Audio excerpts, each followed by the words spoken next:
आज मैं आपको एक कहानी सुनाने जा रही हूँ जिसका शीर्षक है बादशाह का गुस्सा।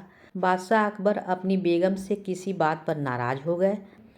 नाराज़गी इतनी बढ़ गई कि उन्हें बेगम को मायके जाने को कह दिया। बेगम ने सोचा कि शायद बादशाह ने गुस्से में ऐसा कहा है, इसलिए वह मायके नहीं गई। जब बादशाह ने देखा कि बेगम अभी तक मायके नहीं गई हैं, तो उन्होंने गुस्से में कहा, तुम अभी तक यहीं हो, गई नहीं? सुबह होते ही अपने मायके चली जाना, वरना अच्छा न होगा।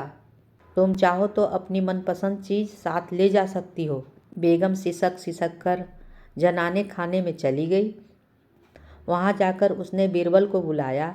बीरबल बेगम के सामने पेश हो गया। बेगम ने बादशाह की नाराज़गी के बारे में बताया और उनके हुक्म को भी बता दिया।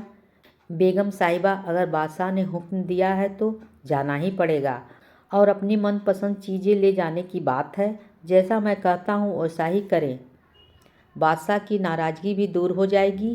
बेगम ने बीरबल के कहे अनुसार बादशाह को रात में नींद की दवा दे दी और उन्हें नींद में ही पालकी में डालकर अपने साथ मायके ले आई और एक सुसज्जित शयन कक्ष में सुला दिया।